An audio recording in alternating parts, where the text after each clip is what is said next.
Assalamualaikum warahmatullahi wabarakatuh. Perkenalkan, nama saya Indah Putri Ramadhani.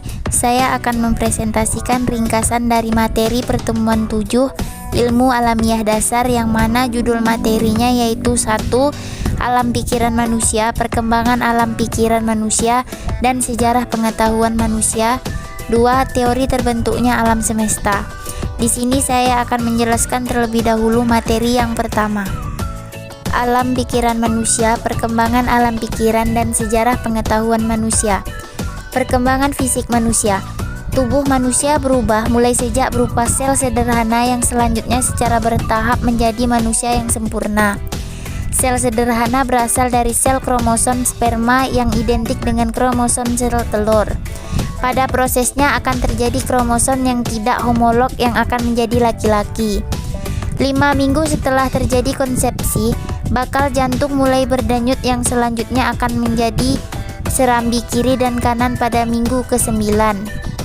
Sedangkan minggu ke-13, janin sudah mulai berbentuk yang ditandai dengan berfungsinya bagian organ, yang selanjutnya pada usia 18 minggu mulai terasa gerakan dari janin. Pada usia 32 minggu, janin mulai mempersiapkan diri untuk dilahirkan dengan kepala di bawah, makin mendekati lubang kelahiran. Pada saat ini gerakan semakin berkurang. Perkembangan tercepat terjadi pada saat setelah kelahiran sampai remaja. Perkembangan pengetahuan pada manusia sangat dipengaruhi oleh perkembangan pengetahuan semasa anak-anak, berupa bimbingan yang baik oleh orang tua dan lingkungan yang terus akan terbawa sampai dewasa. 1. Masa bayi 0-2 tahun. 2. Masa kanak-kanak 3-5 tahun. 3. Masa usia sekolah 6-12 tahun. 4. Masa remaja 13-20 tahun. 5. Masa dewasa 20 tahun ke atas. Perkembangan sikap dan pikiran manusia. Manusia sebagai makhluk berpikir dibekali hasrat ingin tahu tentang benda dan peristiwa yang terjadi di sekitarnya, termasuk juga ingin tahu tentang dirinya sendiri. Rasa ingin tahu inilah mendorong manusia untuk memahami dan menjelaskan gejala-gejala alam, baik alam besar maupun alam kecil, serta berusaha memecahkan masalah yang dihadapi. Dorongan rasa ingin tahu dan usaha untuk memahami dan memecahkan masalah yang dihadapi menyebabkan manusia dapat mengumpulkan pengetahuan. Rasa ingin tahu yang terdapat pada manusia ini menyebabkan pengetahuan mereka menjadi berkembang. Sejarah pengetahuan manusia. Manusia selalu merasa ingin tahu, maka sesuatu yang belum terjawab dikatakan wallahu alam, artinya Allah yang lebih mengetahui, dan wallahu alam bisawab, yang artinya Allah mengetahui sebenarnya.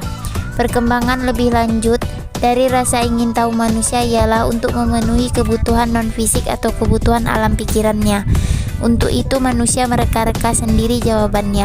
Auguste Comte menyatakan bahwa ada 3 tahap sejarah perkembangan manusia, yaitu tahap teologi, tahap filsafat, dan tahap positif. Mitos termasuk tahap teologi atau tahap metafisika.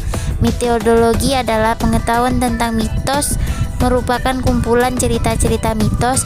Cerita mitos sendiri ditularkan lewat tari-tarian, nyanyian, wayang, dan lain-lain.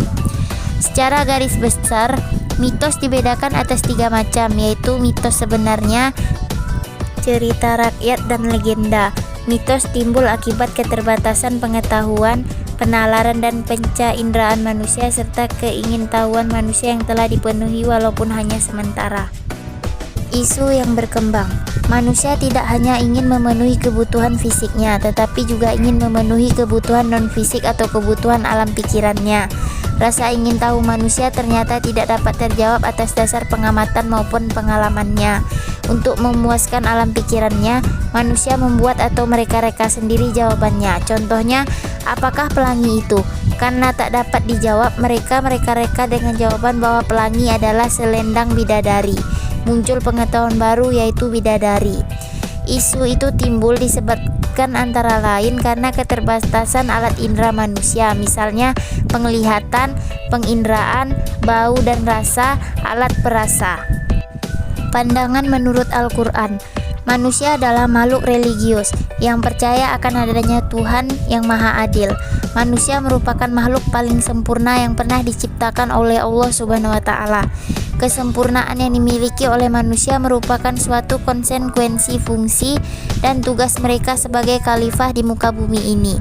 Al-Quran menerangkan bahwa manusia berasal dari tanah dengan mempergunakan bermacam-macam istilah seperti turab, tin, salsal, dan swalalah. Hal ini dapat diartikan bahwa jasad manusia diciptakan Allah dari bermacam-macam unsur kimiawi yang terdapat dari tanah. Manusia dan pengetahuan. 1. Hakikat dan substansi. Manusia, pendapat tentang hakikat manusia sangat beragam, tergantung pada sudut pandang masing-masing. Ada beberapa konsep tentang makna manusia, antara lain homo spesies, yaitu makhluk yang memiliki akal budi; animal rational, yaitu makhluk yang memiliki kemampuan berpikir; homo laquien, yaitu makhluk yang mempunyai kemampuan berbahasa; homo faber atau homo toolmaking animal, yaitu makhluk yang mampu membuat perangkat peralatan. Menurut para ahli, 1. Socrates 470 sampai 399 sebelum Masehi. Manusia menurut Socrates adalah makhluk yang selalu ingin tahu tentang segala sesuatu, baik tentang manusia itu sendiri maupun tentang hal yang ada di luar dirinya. 2. Menurut Plato, meninggal tahun 347 sebelum Masehi, bahwa hakikat manusia terdiri dari 3 unsur, yaitu roh, nafsu, dan rasio. 3. John Locke 1623 sampai 1704. Manusia terlahir dalam keadaan yang tidak punya daya apapun, yang diibaratkan sebagai kertas bersih. 4. Immanuel Kant 1724 sampai 1804, bahwa manusia adalah makhluk rasional yang bebas bertindak berdasarkan alasan moral. Manusia bertindak bukan hanya untuk kepentingan diri sendiri. 5. Descartes Kant mendefinisikan manusia sebagai makhluk rasional yang mengandalkan rasio. 6. Ramayulis, kesatuan wujud manusia antara fisik dan psikis serta didukung oleh potensi-potensi yang ada, membuktikan bahwa manusia menempatkan manusia pada posisi yang strategis, yaitu hamba Allah. Pembahasan hakikat manusia tidak akan pernah selesai apabila hanya berdasarkan pada pandangan-pandangan manusia sendiri yang hanya mengandalkan kemampuan akal semata. Proses pendidikan menjadi sarana untuk memanusiakan manusia dan mewariskan kebudayaan kepada generasi penerusnya. Untuk mengembangkan potensi atau kemampuan dasar, maka manusia membutuhkan adanya bantuan dari orang lain untuk membimbing, mendorong, dan mengerahkan agar berbagai potensi tersebut dapat tumbuh dan berkembang secara wajar dan secara optimal, sehingga kelak hidupnya dapat berdaya guna dan berhasil guna. Potensi manusia akan tetap menjadi potensi apabila tidak dibimbing dan tidak diarahkan untuk tumbuh dan berkembang. Bimbingan dan pengarahan potensi tersebut diperoleh manusia melalui pendidikan. Materi yang kedua, terbentuknya alam semesta. Alam semesta atau jagat raya bisa diartikan sebagai suatu ruangan yang maha besar, di mana di dalamnya terjadi segala peristiwa alam yang bisa diungkapkan manusia maupun yang belum bisa diungkapkan manusia. Teori terbentuknya alam semesta. Alam semesta terbentuk kira-kira kurang lebih ribuan juta tahun yang lalu bersamaan dengan adanya letusan-letusan besar. Ada beberapa teori yang menyatakan tentang terbentuknya alam semesta, antara lain ialah sebagai berikut. Teori yang dihasilkan oleh para ilmuwan dan pakar tentang bagaimana terbentuknya alam semesta, yaitu 1. Teori kabut oleh Immanuel Kant 1724 sampai 1804 pada tahun 1755, dan Pierre Simon Laplace 1749 sampai 1827 pada tahun 1796. 2. Teori planetesimal. Menurut teori ini, matahari merupakan benda yang sudah ada di antara bintang-bintang yang lain. 3. Teori pasang surut bintang. Teori ini mengemukakan bahwa dahulu kala ada sebuah bintang yang melintasi dekat matahari. Adanya gaya tarik bintang tersebut maka menyebabkan pada permukaan matahari terjadi proses pasang surut, seperti pasang surut air laut di bumi akibat gaya tarik bulan. 4. Teori kondensasi. Menurut hipotesis ini, matahari dan planet-planet berasal dari sebuah kabut pijar yang berpilin di dalam jagat raya. 5. Teori bintang kembar oleh Fred Hoyle 1915 sampai 2001. Pada tahun 1956, menurut teori bintang kembar, awalnya ada dua buah bintang yang berdekatan bintang kembar, salah satunya bintang tersebut meledak dan berkeping-keping. 1. Atmosfer. Atmosfer adalah lapisan udara yang menyelimuti bumi secara menyeluruh dengan ketebalan lebih dari 650 km. Berdasarkan profil temperatur secara vertikal, lapisan-lapisan atmosfer dapat dibagi menjadi 1. Troposfer 0 sampai 10 km, 2. Stratosfer 10 sampai 30 km, 3. Mesosfer 30 sampai 50 km, 4. Termosfer 50 sampai 400 km, 5. Eksosfer di atas 400 km. Fungsi atmosfer antara lain: 1. Mengurangi radiasi matahari yang sampai ke permukaan bumi pada siang hari dan hilangnya panas yang berlebihan pada malam hari. 2. Mendistribusikan air ke berbagai wilayah permukaan bumi. 3. Menyediakan oksigen dan karbon dioksida. 4. Sebagai penahan meteor yang akan jatuh ke bumi. Hidrosfer merupakan air yang senyawa gabungan dua atom hidrogen dengan satu atom oksigen menjadi H2O. Macam-macam hidrosfer: 1. Samudra-samudra dan laut-laut. 2. Sungai. 3. Danau. 4. Rawa. 5. Air tanah. Litosfer. Litosfer berasal dari bahasa Yunani, yaitu litos artinya batuan dan sfer artinya lapisan. Litosfer merupakan lapisan kerak bumi yang paling luar dan terdiri atas batuan dengan ketebalan rata-rata 1200 km.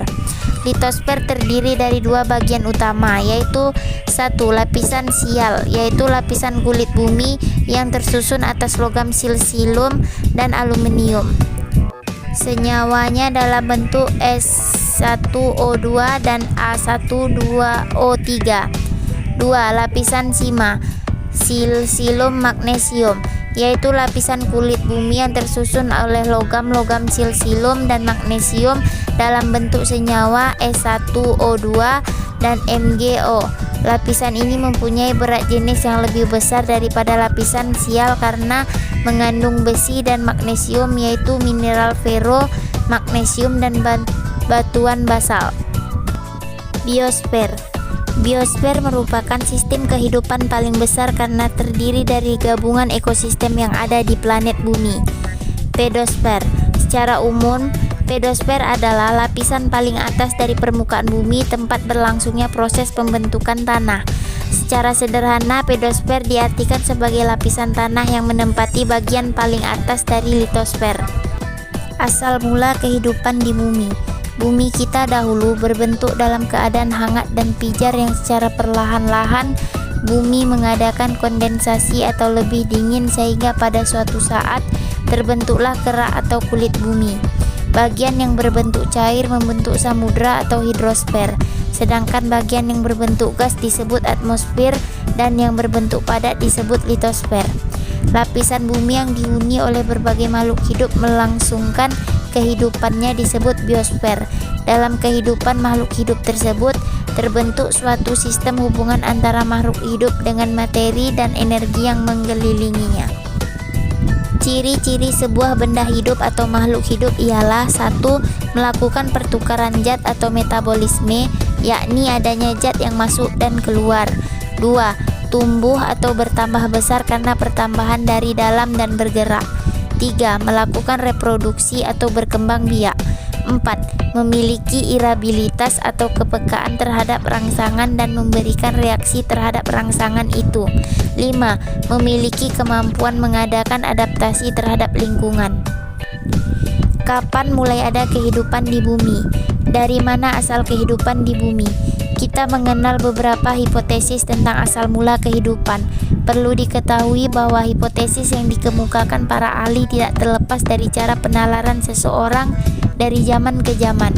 Oleh karena itu ada beberapa hipotesis yang agak kurang tepat kedengarannya. Berikut beberapa hipotesis atau teori tentang dari mana asal kehidupan di bumi. 1. Hidup dari Tuhan. 2. Teori kosmozoa, luar angkasa. 3. Teori Flugar, berasal dari materi yang sangat panas. 4. Teori More, pada saat bumi mengalami pendinginan dan muncullah kehidupan baru. 5. Teori Allen, energi yang datang dari sinar matahari diserap oleh zat besi yang lembab dan menimbulkan pengaturan atom, interaksi antara nitrogen, karbon, hidrogen, oksigen, dan sulfur yang nantinya akan membentuk zat-zat yang difus yang akhirnya membentuk patoplasma benda hidup. 6. Generasi spontanea, makhluk hidup itu berbentuk secara spontan atau berbentuk dengan sendirinya. 7. Omne vivum ex ovo, bahwa asal mula kehidupan itu adalah telur atau omne vivum ex ovo. 8. Omne ovo ex vivo, telur itu berasal dari makhluk hidup. 9. Omne vivo ex vivo, asal mula kehidupan itu timbul di bumi kita ini, bukan dari luar angkasa. 10. Teori Urey, bahwa atmosfer bumi pada awal mulanya kaya akan gas-gas metana CH4, amoniak NH3, hidrogen H2, dan air H2O. Zat-zat itu merupakan unsur-unsur penting yang terdapat dalam tubuh makhluk hidup. 11. Teori Oparis-Haldane, jasad hidup terbentuk dari senyawa kimiawi dalam laut pada saat atmosfer bumi belum mengandung oksigen bebas. Perkembangan manusia. A. Teori evolusi. Teori evolusi adalah pendapat yang mengatakan bahwa terjadi perubahan secara pelan dan memakan waktu yang lama sekali dalam kehidupan makhluk hidup. Perkembangan manusia. Manusia diperkirakan selalu berkembang menurut perkembangannya, dan ada 3 tingkat manusia dibedakan menjadi 3, yaitu 1. Protoantropik. Pendapat baru mengatakan bahwa benua Afrika merupakan tempat asal manusia, bukan Asia lagi. Lebih-lebih dengan ditemukannya jenis Australopithecus africanus, artinya keras selatan dari Afrika. Pleisiadapis, yang merupakan fosil prosimian yang sangat primitif dan masih bercakar. Paranthropus, yang disinonimkan dengan Australopithecus robustus, artinya kera selatan yang besar. 2. Paleontropik. Temuan manusia purba lebih hanya dibandingkan dengan manusia pendahulunya. Temuan di Afrika yang terkenal adalah Homo rhodesiensis, artinya manusia dari Rhodesia 1921. Volumi tengkoraknya sekitar 1300 Celcius, muka dan leher panjang, lubang mata tinggi dan sempit, giginya mempunyai tipe sperma seperti manusia modern. Dari tulang kakinya diperkirakan bahwa mereka sudah dapat berjalan tegak. 3. Neotropik. Neotropik yang berarti manusia baru berasal dari Pleistocenium atas, belum termasuk sebagai Homo spesies yang berasal dari Homo lenum awal.